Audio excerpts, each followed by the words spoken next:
അതെ, എല്ലാവരും ഫുഡൊക്കെ കഴിച്ചോ? നമുക്കിന്ന് സിമ്പിളായിട്ടൊരു ഹോം മെയ്ഡ് ഷവർമ ഉണ്ടാക്കിയാലോ? നല്ല ചെറുതായിട്ട് നുറുക്കി വെച്ചിരിക്കുന്ന ചിക്കനിലേക്ക് ഇടിച്ച മുളകും മഞ്ഞൾപ്പൊടിയും ഉപ്പും കുറച്ച് തൈരും കൂടെ ചേർത്ത് ഒരു 20 മിനിറ്റ് മാറ്റി വെക്കാവേ. എന്നിട്ടൊരു പാൻ ചൂടാക്കി അതിനകത്തോട്ട് ഒരിത്തിരി എണ്ണ ഒഴിച്ച് അതൊന്ന് സോട്ട് ചെയ്തെടുക്കുക. എന്നിട്ട് നന്നായിട്ട് വഴണ്ടി വരുന്ന സമയത്ത് ഒന്നും കൂടെ അത് ക്രഷ് ചെയ്തിട്ട് കുറച്ച് തക്കാളി അരിഞ്ഞ് വെച്ചിരിക്കുന്നതും കൂടെ ആഡ് ചെയ്യാം. നമ്മൾ മൈദ അടയൊക്കെ ഉണ്ടാക്കില്ലേ, അതേപോലത്തെ നല്ലപോലെ മൈദ ഉപ്പും വെള്ളവും ചേർത്ത് മാവ് ഉണ്ടാക്കിയിട്ട് അപ്പം പോലെ ചുട്ടെടുക്കാവേ.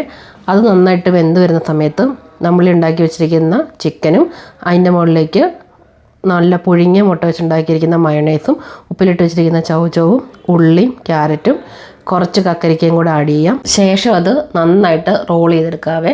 അതെ, ഉപ്പിലിട്ട സാധനങ്ങൾ ഓപ്ഷണലാണ്. നമ്മുടെ കയ്യിലുള്ള സാധനങ്ങൾ വെച്ചിട്ട് നമുക്കത് ഉണ്ടാക്കിയെടുക്കാം കേട്ടോ. അതെ, ജസ്റ്റ് ഒന്ന് ട്രൈ ചെയ്ത് നോക്കണേ. നല്ല എളുപ്പത്തിൽ പെട്ടെന്ന് ഉണ്ടാക്കാൻ പറ്റും കേട്ടോ.